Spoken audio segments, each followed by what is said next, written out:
말씀 선포하시겠습니다. 기도하겠습니다. 사랑이 많으신 하나님 아버지 감사합니다. 오늘은 어린이 주일이자 어버이 주일을 맞이하여 이렇게 거룩한 백성들이 거룩한 전에 모여 신령과 진정으로 예배드리는 가운데 있습니다. 하나님, 이 가운데 아버지 하나님 귀한 말씀을 주셨습니다. 이 말씀을 지식으로만 남지 말게 하시고 내 마음판에 새겨 진정으로 네가 네 부모를 공경하라는 그 말씀을 실천하고 살아갈 수 있는 거룩한 성도들이 되게 하여 주시옵소서. 이 세상은 점점 악하여지므로 부모를 공경하는 것보다 부모를 아버지 천대하고 박대하고 잊어버리는 경우가 너무 많습니다. 하나님, 시대가 아버지 하나님 점점 더 악해질수록 하나님 말씀을 더욱더욱 순종하게 하여 주시고 부모를 사랑하여 아버지 앞에 영광 돌리는 거룩한 인생들이 될 수 있도록 축복하여 주시옵소서. 이 모든 말씀 예수님 이름으로 기도드리옵나이다. 아멘. 우리 옆 사람하고 인사합시다. 날마다 좋은 일이 날 것입니다. 한 번 더 인사합시다. 당신은 잘 되는 사람입니다. 오늘 본문 말씀은 구약에서 가장 비극적인 어머니의 사랑에 대한 얘기입니다. 이 시대는 다윗이 왕이 돼서 통치하던 때 일어났는데 이스라엘의 전역에 3년 동안 기근이 일어났어요. 이 기근이라는 것은 가뭄하고 조금 달라요. 그냥 비가 짙게 오는 게 아니라 초금 모피가 다 말라버리고 사람이 죽어나가는 그런 아주 심각하고 치명적인 고통을 받는 그런 상황이었다는 것입니다. 이런 기근은 그들에게 있어서 단순히 자연적인 재해가 아니라 그 이상의 의미가 있었다는 거예요. 사실 그들은 강수량이 적고 이렇게 건조한 팔레스타인 지역에 이렇게 3년이나 기근이 계속된다는 것은 그들에게 있어서 하나님께서 범죄한 백성들에게 내리시는 일종의 심판으로 간주할 정도였다는 것입니다. 그래서 참 이렇게 한 해, 두 해가 아니라 3년이 되다 보니까 이제 많은 피폐하고 어려움이 있었어요. 이에 다윗이 이를 깨닫고 나서 하나님 앞에 그 징계원이 돼서 뜻을 알고자 하나님 앞에 무릎을 꿇었다는 것이죠. 우리가 인생을 살면서 여러 가지 어려운 문제가 있을 거예요. 크고 작은 문제가 있을 때 여러분의 이 머리로서만 그 문제를 해결하지 마시고 성도라면 먼저 하나님께 나가서 기도함을 통해서 그 이유와 뜻을 알아가시는 여러분이 되시기를 주님의 이름으로 축원합니다. 그래서 이제 이 다윗이 하나님께 뜻을 알고서 부르셔 간구했어요. 왜 이스라엘에 이런 기근이 3년이나 내리십니까? 하고 이제 기도를 했더니 하나님께서 대답을 하십니다. 그것이 이제 1절의 말씀이에요. 우리 한번 보겠습니다. 시작. 다윗의 시대에 해를 거듭하여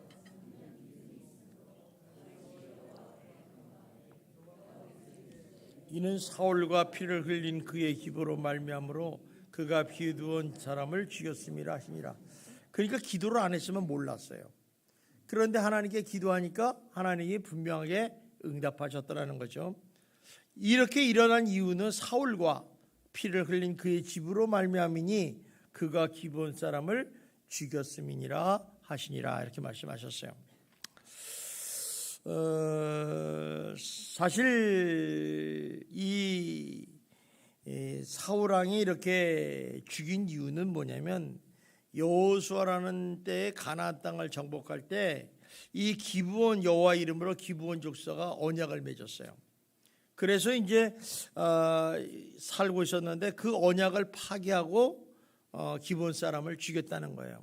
좀 이 배경을 좀 알려면 여호수아 19장에 가면 알 수 있어요. 자, 여호수아 9장에 가면 여호와 하나님께서 여호수아에게 이스라엘 백성을 들고 가나안 땅을 정복하라 하시면서 하나의 지침 명령을 주셨어요. 그건 무슨 얘기냐면 네가 가나안 땅에 살고 있는 아모리 족속 중에 킬 족속이 있는데 그들을 다 진멸하라는 거예요. 이 진멸이라는 단어는 심판의 의미예요. 죄악이 너무 관영했기 때문에 이들은 이 땅에서 살 필요가 없다 해서 다 죽여라, 이런 얘기예요. 그래서 여호수아가 이 명령을 듣고 정말 가나안 족속을 하나하나 이제 진멸을 하기 시작했어요. 그러니까 이 가만히 기브온 족속이 들어보니까 여호수아가 여리고성에서 또 아이성에서 행한 일을 들은 거예요. 들어봤더니 정말 가나안 족속들을 다 초토화시켜 버렸다는 거예요. 그러니까 이 기브온 족속이 가나안 땅에 살고 있었는데 두려운 거예요. 야, 참 무섭다. 어떻게 저렇게 사람을 하나도 살리지 않고 다 죽일 수 있는가? 이런 마음이 들어서 이제 미혹과 두려움을 나온지 꾀를 냈어요. 가나안 지경에 살는데도 불구하고 먼 데서 사는 것처럼 위장을 하고 나서 여호수아에 나가가지고 이제 여호수아를 속이고 이스라엘과 여호와 하나님 이름을 가지고 언약을 맺습니다. 그때 맺은 언약이 뭐냐면 이런 거예요. 이스라엘은 이 기브온 사람을 가나안 땅에서 쫓아내지도 않고 해하지도 않고 또 죽이지도 않겠다는 약속이에요. 그리고 어려움을 당할 때는 도와준다는 거죠. 그런데 참 놀라운 것은 4일 만에 속임수가 발각이 돼요. 자, 그런데 문제는 이거예요. 여호수아와 이스라엘 백성들이 기브온과 하나님과의 언약을 맺었다는 거예요. 이름을 가지고. 이 언약을 맺는다는 것, 우리가 약속을 한다는 것은 되게 중요한 얘기예요. 우리가 예수를 믿지 않습니까? 내가 예수를 믿겠습니다. 이렇게 하나님과 예수를 믿는다는 얘기는 하나님과 나 사이에 언약을 맺은 거예요. 그러면 우리는 죽을 때까지 예수를 배반하면 안 돼요. 그런데 우리는 어때요? 믿다가 마음에 안 들면 교회를 안 나오고 예수를 안 믿어요. 그러면 하나님이 가만 안 두세요. 약속을 어기는 사람은 배신자 아닙니까? 그죠? 똑같은 거예요. 그러니까 이제 이렇게 하나님의 언약을 속아서 했지만은 여호와 하나님이 이런 평화지역을 맺었기 때문에 더 이상 어떻게 할 수가 없었어요. 그런데 이제 마침 기브온 족속이 위기를 당해요. 그래서 즉각 이스라엘 군대가 가서 도와주고 또 그들을 기브온 백성들을 여호와 제단을 위해서 나무를 패고 물기는 자로 삼아서 이제 계속해서 가나안 땅에서 수백 년 동안 별 걱정 없이 화평스럽게 살았다는 거예요. 그런데 문제는 뭐냐면 이제 사울 왕이 될 때예요. 그러니까 여호수아와 사울 왕이 될 때는 수백 년이 흘렀어요. 이 흘렀는데 이때 이제 평화로운 분위기가 깨졌다는 거죠. 왜 깨졌느냐? 이제 2절에 나옵니다. 우리 한번 봅시다. 시작. 기브온 사람은 이스라엘 족속이 아니요 그들은 아모리 사람 중에서 남은 자라. 이스라엘 족속이 전에 그들에게 맹세하였거늘 사울이 이스라엘과 유다 족속을 위하여 열심히 있으므로 그들을 죽이고자 하였더라. 이에 왕이 기브온 사람을 불러 그들에게 물었으니 이제 이 말씀에는 이런 거 있어요. 기브온 사람은 이스라엘 족속도 아니고 아모리 사람이다. 그러니까 이 사람들은 우리하고 다른 이방인이더라. 이방인이다. 이렇게 생각하면서 이제 이스라엘 민족에 대한 그런 단일 민족화를 존중했고 또 이 사울이라는 왕이 좀 굉장히 사람의 눈치를 보는 사람이에요.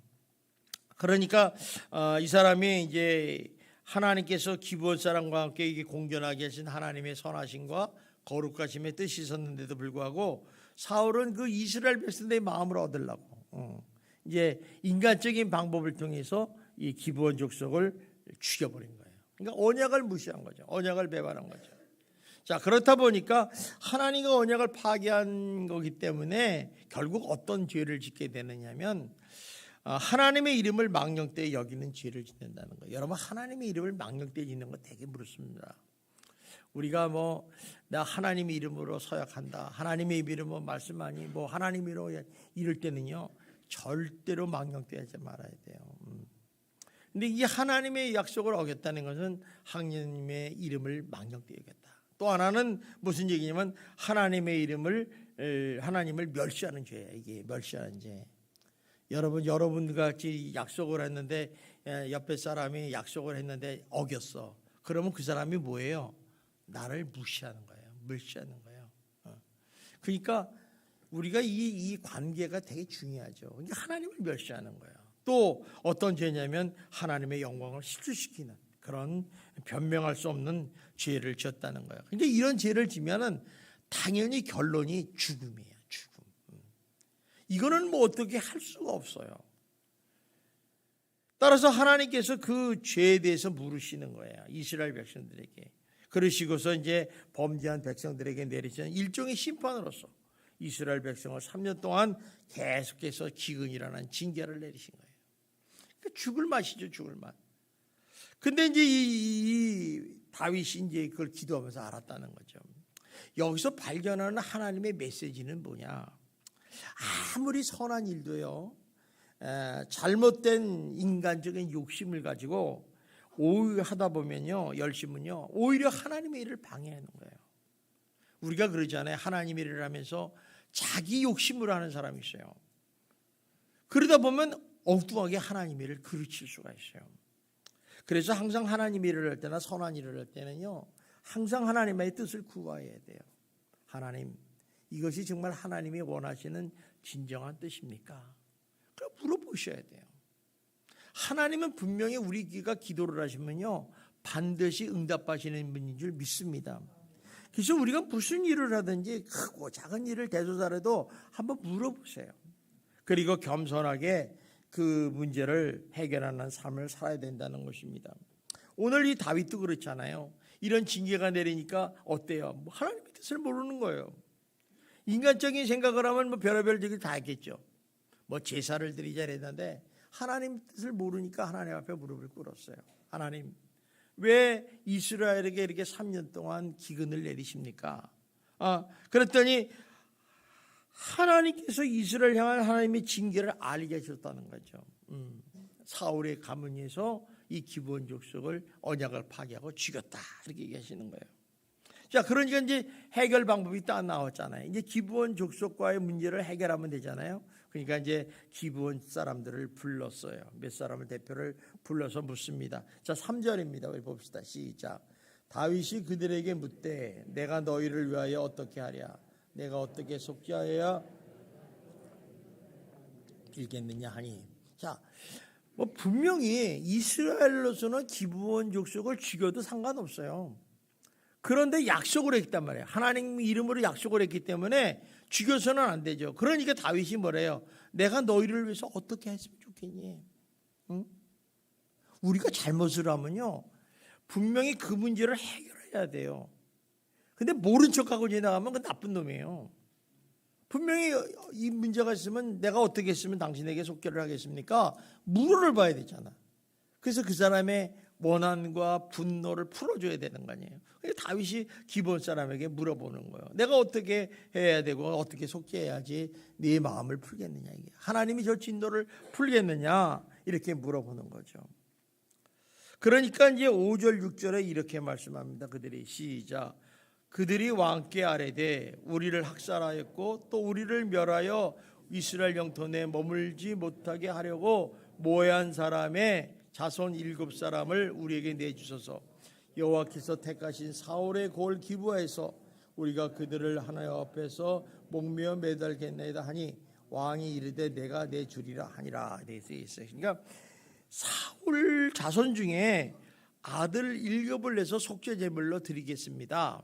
그러니까 그들을 나무에 매달아 죽임으로써 이 맺힌 원한을 풀겠습니다는 뜻이에요.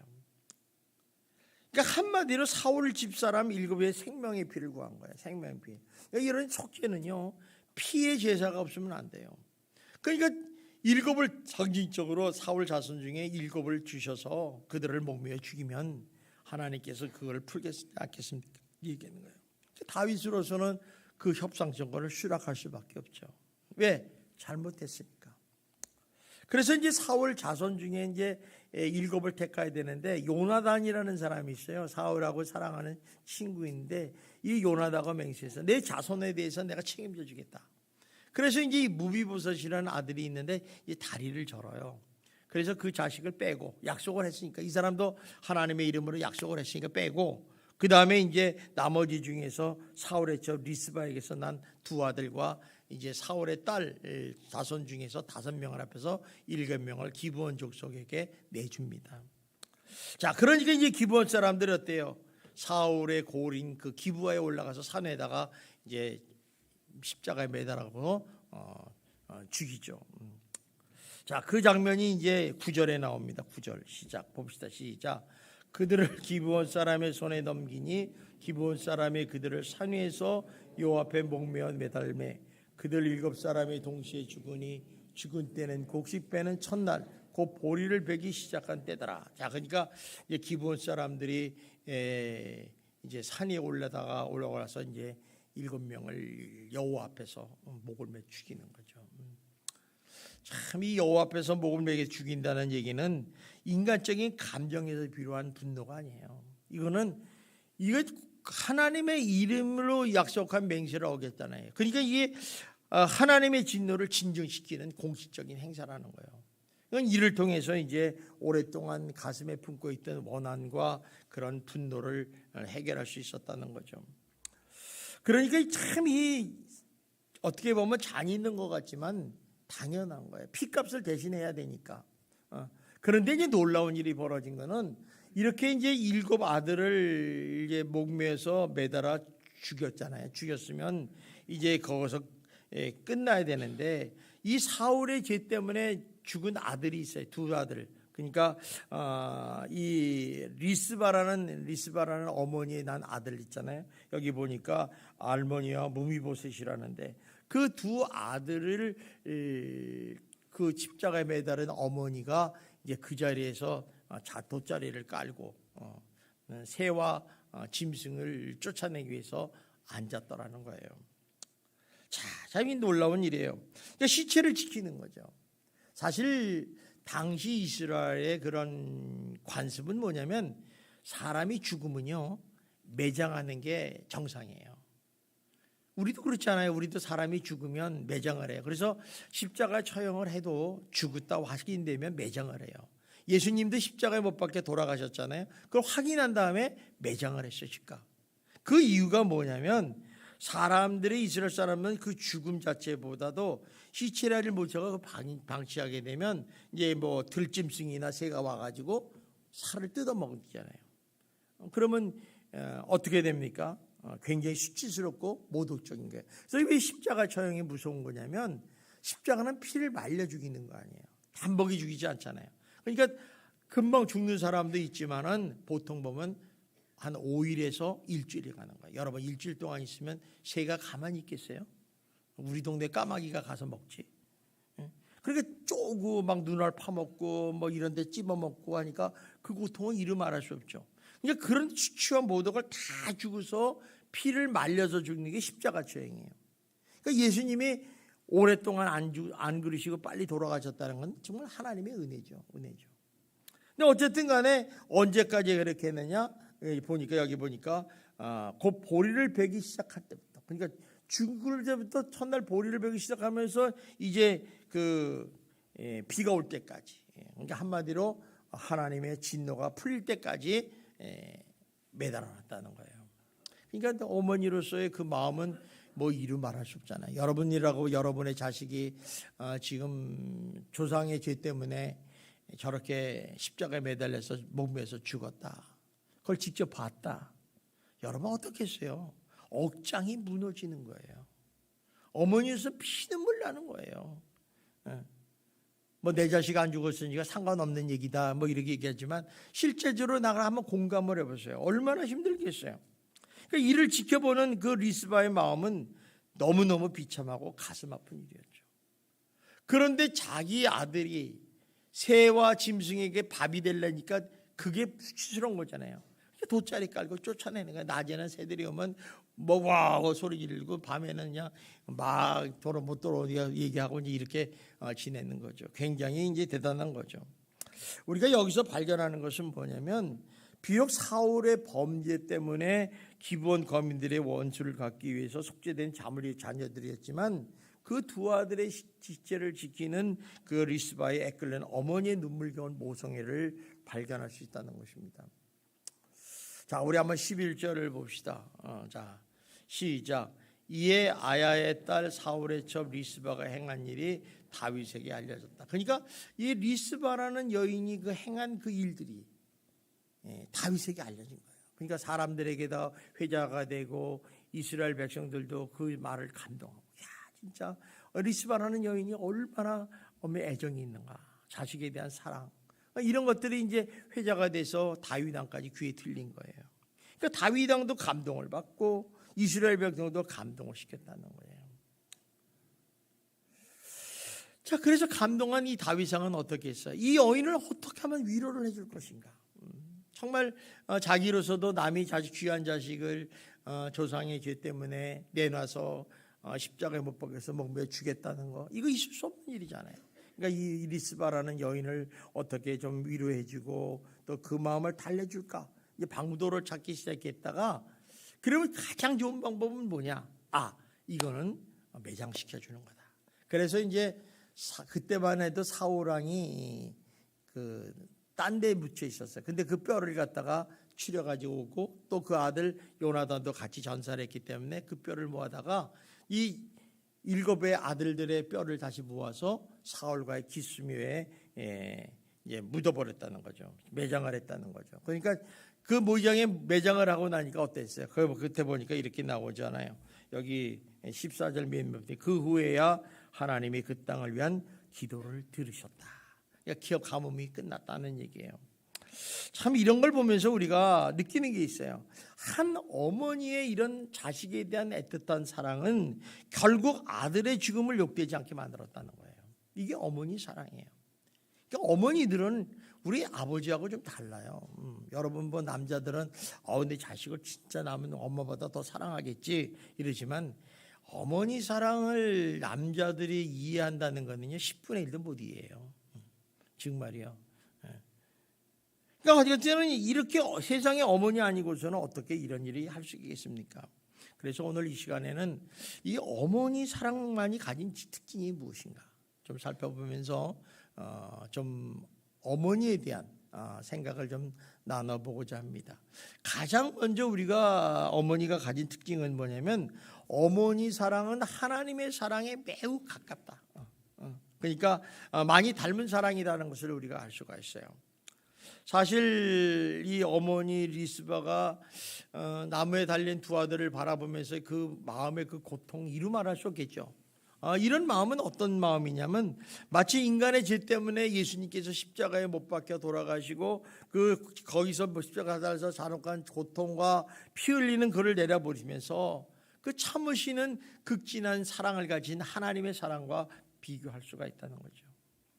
여러분, 자기가 사랑하는 가장 독생자 예수 그리스도를 십자가에 우리를 위해서 내놓으셨다. 그 예수가 십자가에 못 박혀 돌아가시면서 하시는 말씀이, 아버지여 왜 나를 버리셨나이까? 기도를 했어요. 그러나 하나님은 침묵하셨다는 거예요. 그 마음을 우리가 충분히 이해할 수가 있죠. 마찬가지로 이런 하나님의 마음이 이 어머니의 마음과 많이 비슷하다는 것을 우리가 알 수 있습니다. 정말 아버지 하나님, 정말 하나님께서 정말 우리가 약할 때 하나님이 먼저 우리를 사랑하시지 않았습니까? 그죠? 또 우리가 원수 되었을 때 하나님이 먼저 우리를 불러주셨고, 또 우리가 죄인 되었을 때 하나님이 우리 죄를 대신해서 십자가에 못 박혀 돌아가셨어요. 또 우리가 예수를 믿는다면서도 하나님을 떠나서 죄를 짓고 있는데도 불구하고 찾아오셔서 용서해 주시고 구원해 주시고 사랑하시는 분이 바로 하나님이십니다. 그래서 우리가 죄를 져도요, 하나님 앞에 나가서 하나님 용서해 주세요 그러면 용서하시는 분이 그 하나님이에요. 그런데 이런 하나님의 사랑이 어머니 사랑과 비슷하다. 하나님의 사랑은 조건이 없어요. 한번 어머니 사랑 조건이 있어요?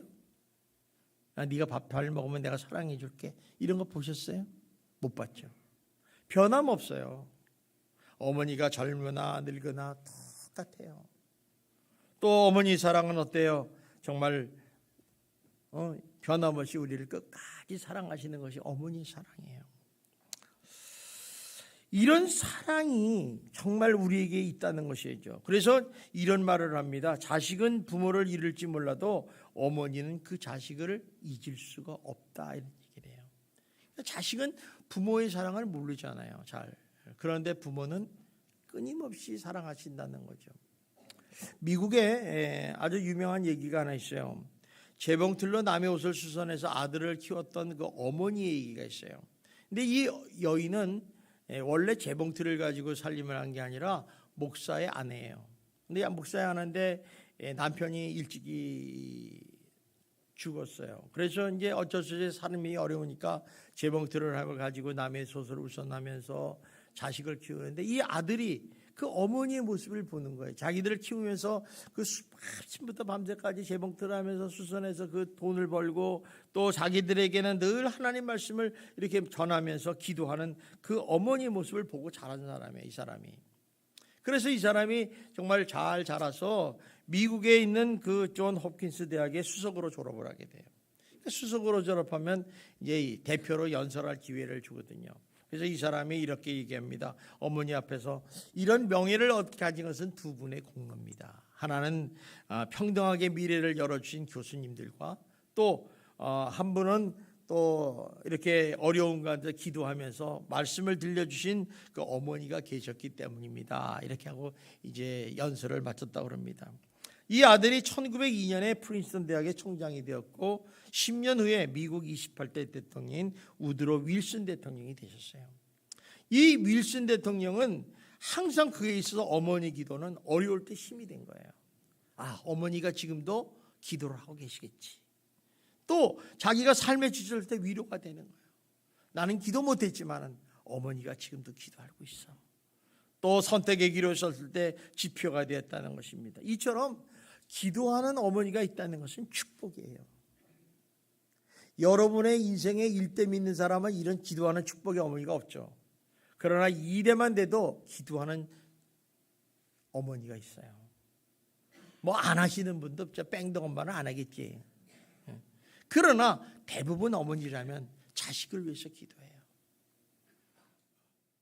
눈물을 흘려가면서 내 자식 잘 되게, 사고 없게, 행복하게 기도하잖아요. 그리고 또 그 기도하는 어머니의 사랑을, 추억을 기억하는 사람들은 참으로 축복받은 사람이에요. 어떤 성도가 이런 고백을 해요. 왜 당신은 신앙생활을 이렇게 하십니까? 우리 어머니가요, 새벽마다 기도하세요. 저희를 위해서. 저희들이 이렇게 막 살아도 우리가 잘 되는 건 다 어머니의 기도입니다. 이렇게 얘기를 해요. 제가 가장 인생을 살면서 가장 부러웠던 것 중에 하나는 목회를 하면서 우리 부모가 저를 위해서 기도하는 사람이 아니었다는 거죠.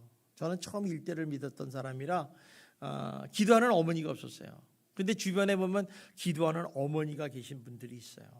참 부러웠어요. 그때 우리 어머니가 기도만 했으면 지금보다 훨씬 목회를 잘할 수 있었을 텐데. 정말 기도하는 어머니 아버지가 있다는 건 얼마나 축복인지 모릅니다. 여러분이 그런 어머니를 갖지 못했더라도 지금부터라도 여러분이 기도하는 어머니가 되시고 아버지가 되시기를 주님의 이름으로 축원합니다. 그래서 어머니의 사랑과 은혜는 이 세상의 무엇과도 비교할 수 없어요. 대단히 위대한 겁니다. 그렇다고 어머니가 특별히 보여주는 게 있습니까? 그러나 어린 자식일수록, 철없는 자식일수록 부모의 은혜 사랑을 헤아리지 못하고 헤아리는 게 되게 어려운 거예요. 그래서 부모가 좋은 말로 너 공부 열심히 해라 그러면 안 해요. 또 하지 마라 그러면 해요. 아주 청개구리 같아. 부모 말에는 듣기 싫죠? 다 근데 부모 말씀들이 다 살아생전에 우리에게 유익한 말씀을 해요. 왜 공부하라고 그러겠어요? 우리가 공부를 안 해보니까 나중에 내가 살아보니까 별 볼 일 없더라 이거야. 공부 때 조금만 하면 잘 될 텐데. 그러니까 공부하라고 그러는 거예요. 근데 공부 잘하는 사람들 있잖아요. 훌륭하게 된 사람들은 공부하라는 소리 안 해요. 왜 그래요? 공부하니까 피곤하니까. 대부분 다 공부하라는 얘기는 내가 공부를 안 해서 그래요. 똑같은 거예요. 우리가. 그러니까 이렇게 부모는 항상 자식에게 좋은 거를 가르쳐줘요. 근데 이 부모가 이 부모 마음을 모르잖아요. 젊은 아이들이. 그래서 이런 속담 있잖아요. 자식을 낳아 길러보아야 부모의 마음을 안다. 정말 자식을 길러봐야지 부모님 알아요. 우리는 그러잖아요. 우리가 저절로 자란지라 그러죠. 어떤 사람은 이런 얘기예요. 엄마 아빠 왜 날 낳으셨어요? 실수해서 낳죠. 이런 사람이 있어요. 참 부모 마음 몰라요. 여러분 그런 말 한마디가 부모의 마음에 못을 박는다는 걸 아십니까? 철없죠. 어쩔 수 없어요. 저도요 지금 이렇게 나이가 들어서 그런 부모님의 마음 심정을 알지 젊었을 때 몰랐어요. 맨날 우리 누나가 그래요. 우리 누님이 아유 저놈은 철없는 저거. 제가 40이 넘었는데도 그 소리를 하더라고요. 아 내가 뭐가 철이 없어. 장가도 가고 애도 기누는데. 그러는데 진짜 나이가 어느 정도 드니까 그때서 아 그렇구나 그 얘기를 이해를 하더라고요. 철이 없다는 건 이런 거예요. 그러므로 우리가 부모를 사랑하고 공경하려면 가장 먼저 부모님의 사랑과 은혜를 깨달을 때부터 시작이 된다는 것을 알고 여러분들이 무슨 일이 있더라도 부모의 마음과 사랑을 깨달으시는 성도가 되시기를 주님의 이름으로 축원합니다. 자, 그렇다면 어머니는 어떤 분인가? 우리 어머니는요 쉽게 얘기하면 이런 분이에요. 나에게 생명을 전달해 주신 분이에요. 생명을. 자, 어머니가 나를 낳을 때 어땠어요? 10개월 동안 품었잖아요. 여러분 임신하고 애를 갖는다는 게 얼마나 어려운 일인 줄 아십니까?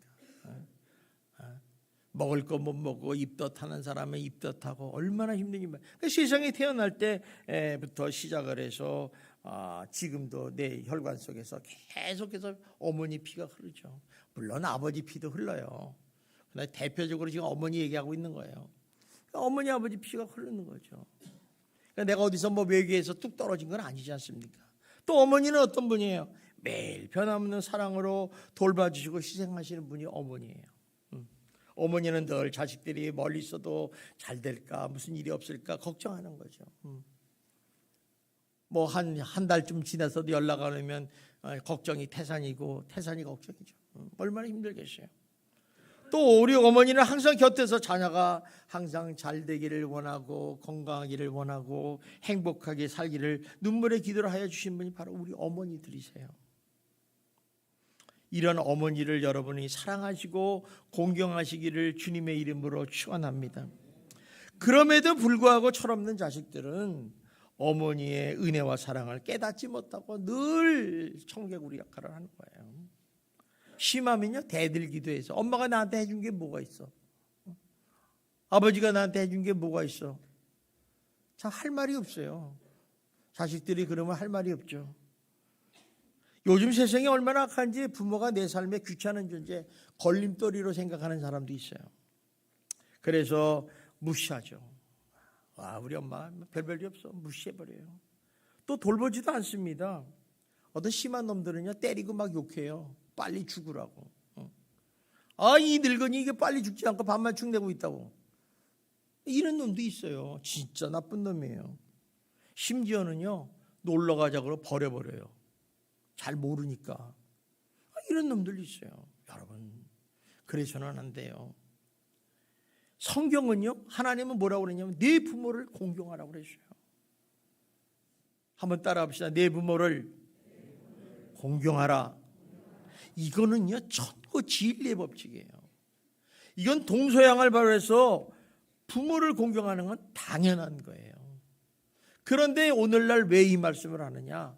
부모를 공경하는 사람이 얼마 없어요. 얼마 없어요. 저는 우리 예수님께 성도님들은 한 사람도 빠짐없이 이 악한 시대에 부모를 공경하는 거룩한 성도가 되시기를 주님의 이름으로 축원합니다. 자, 잠언서 23장 22절을 봅시다. 시작. 너를 낳은 아비에게 청정하고 내 늙은 어미를 경히 여기지 말지니라. 무시하지 말라는 거예요. 무시하지 말라는 거예요. 부모를. 자, 35절을 봅시다. 25절 시작. 내 부모를 즐겁게 하며 너를 낳는 어미를 기쁘게 하라. 부모 공경의 특징이에요. 여러분 부모님은요 늘 즐겁게 해주세요. 걱정 근심 걱정하지 말고 즐겁게 해주시고 기쁘게 하셔요. 오늘 가셔서 재롱잔치 3장까지 하세요. 기쁘게 해드려야 돼요. 부모는요 자녀의 음성만 들어도 벌떡 일어나세요. 전화만 들어도 기쁨에 하루 좋아지는 거예요. 아침에 일어나서 어머니 오늘 별일 없으시죠? 끊어요. 얼마나 좋아하는지 몰라. 그것도 안 하잖아 여러분. 돈만 필요할 때 가서 엄마 나 걱정되는데 돈 그러면 또 저기 신기한 돈 또 가지고 꺼내줘 주고. 참 어머니 사랑은 이렇게 대단합니다. 하여간 우리 부모님이 아무리 못나고 부족해도 부모예요. 잊어버리지 마세요. 부모가 못나고 부족하면 얼마나 부족하겠습니까? 간혹 나쁜 부모도 있어요. 그거는요 정말 드물어요. 정말 드물어. 자식을 향해서 나쁜 부모는 거의 없어요. 부모는 역시 부모입니다. 부모는 그렇기 때문에 공경의 대상이고 존경의 대상이지 무시의 대상도 아니고 멸시의 대상도 아니라는 것입니다. 여러분은 언제나 변함없이 부모가 살아계실 때께 항상 부모를 공경하고 존경하는 여러분이 되시기를 주님의 이름으로 축원합니다. 1960년대에서 70년대에 그 유명한 국문학자이자 인간국보 1호로 불리는 양주동 박사가 있었어요. 이 사람은 얼마나 말을 달변으로 잘하는지 놀라운 사람이에요. 근데 이분이 이 글도 잘 써. 그래서 노랫말 가사를 썼는데 그게 어머니의 은혜라는 가사를 썼어요. 근데 그 가사를 부를 때마다, 더 노래를 부를 때마다 그 가사를 보면 우리 마음을 뭉클게 해요. 그리고 또 부모의 은혜와 사랑에 눈물을 흘리게 한다는 것입니다. 그 노랫말에는 이렇게 크게 두 가지가 나와 있죠. 하나는 뭐냐면 부모님의 디대에 부응하지 못했다는 그 죄책감. 정말 이 양주동 박사는 부모가 돌아가셔서 이걸 썼어요. 또 살아생전에 제대로 모시지 못한 불효자의 회한을 글로 써서 곡을 붙인 것이 어머니의 은혜입니다. 그 가사를 보면 부모님의 은혜에 대해서 7가지를 나타내는데 어떤 것이 보세요. 어루만져 주셨다. 사랑해 주셨다. 가르쳐 주셨다. 길러 주셨다. 보살펴 주셨다. 감싸 주셨다. 품에 안겨 주셨다 말하면서 이 부모님 은혜를 절만인도 갚을 수 있을까? 정말 그 은혜 갖고자 하니 하늘에 끝이 없다. 이렇게 고백하면서 이 가사를 마치고 있습니다. 이런 부모님의 사랑과 은혜를 깨닫는다면 어찌 부모님을 살아생전에 공경하지 않을 수 없겠습니까? 여러분은 다 부모님 가지고 계시죠? 다 부모님이 없는 고아들이네요. 저는 고아예요. 여러분 부모님이 있을 거예요. 우리 한번 다 같이 한번 소리내서 이렇게 불러봅시다. 어머니 사랑합니다. 우리 한번 해보시죠. 시작. 어머니 사랑합니다. 자, 우리 하나님의 어머니의 은혜를 불러보면서 가사를 생각하면서 어머니에 대한 사랑과 감사를 느끼시기를 바랍니다.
부모는 우리 인생의 울타리입니다.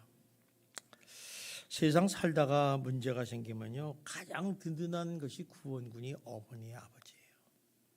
부모가 우리 곁에 살아생전에 있다는 것은 얼마나 감사한 일인지 몰라요.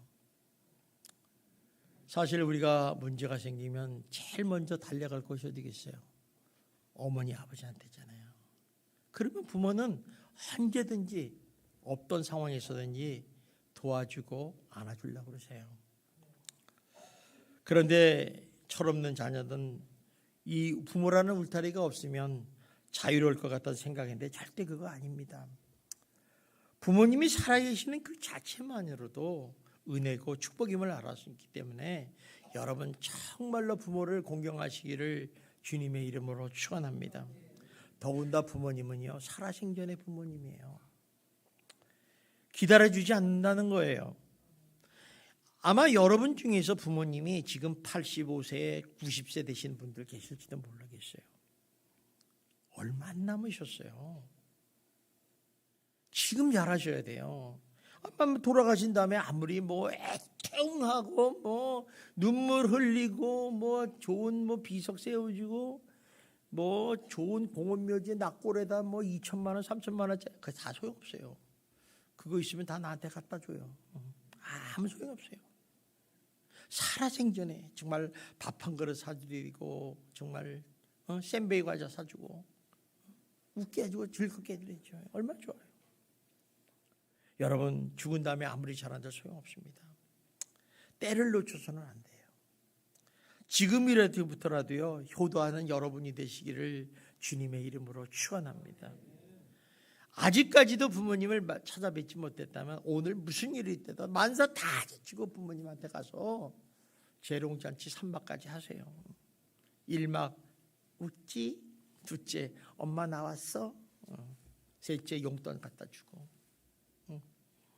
얼마나 감사한지 모릅니다. 여러분 어머니 사랑은요 자식을 위해서는 어떤 희생과 고통을 함께 나누는 사랑입니다.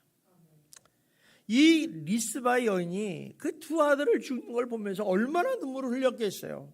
피눈물을 흘렸겠어요. 그러나 그 자식이 거기서 죽는 그 모습을 보면서 그 고통과 수고를 같이 하는 거예요. 그 어머니의 사랑을 여러분이 느끼시고 공감하시기를 바랍니다. 그래서 자녀를 위해서라면 죽음도 가겠다는 그 어머니 사랑을 우리는 볼 수밖에 없습니다. 성도 여러분, 인간은 누구에게나 어머니가 있어요. 어머니 사랑은 자녀에 대한 변함도 없고 어떤 희생과 고통을 치르더라도 자식을 잘 되게 해서 복되게 하는 사랑입니다. 이것이 어머니의 모든 사랑의 공통된 사랑입니다. 여러분 어버이 주를 맞이해서 다시 한번 부모님의 사랑과 은혜를 생각하면서 날마다 부모님에게 효도하고 공경하는 그런 거룩한 성도가 되시기를 주님의 이름으로 축원합니다. 오늘 이 시간에 우리가 어버이 주를 맞이해서 부모를 생각하면서 한 1분 동안 우리 한번 감사와 또 부모의 공경을 위해서 한번 다 같이 기도하겠습니다. 하나님 아버지 감사합니다. 내 부모를 공경하라고 말씀하셨지만 우리는 정말 세상 속으로 바쁘다 분주하다 하면서 철없는 짓을 얼마나 많이 했는지 모릅니다. 저희를 용서해 주시고 이제부터라도 부모를 사랑하고 공경하며 존중할 수 있는 인생이 되게 하여 주시옵소서. 어디를 가든지 주님과 함께 하기를 원합니다. 하나님 이들의 부모를 아버지 기다리지 않는 살아생전에 부모를 기억하면서 늘 부모를 아버지 사랑할 수 있는 거룩한 인생이 되게 하여 주시옵소서. 아버지 하나님 눈물로 기도하는 자식은 명하지 않는다 했사오니 하나님 축복해 주시고 하나님 은혜를 베풀어 주시옵소서. 아버지 하나님 우리 예수만교회 모든 성도님들 가정마다 부모님을 공경하게 하여 주시고 그 효가 대를 이어 충성되는 아름다운 복된 가정들이 되게 하여 주시옵소서. 예수님 이름으로 기도드리옵나이다. 아멘.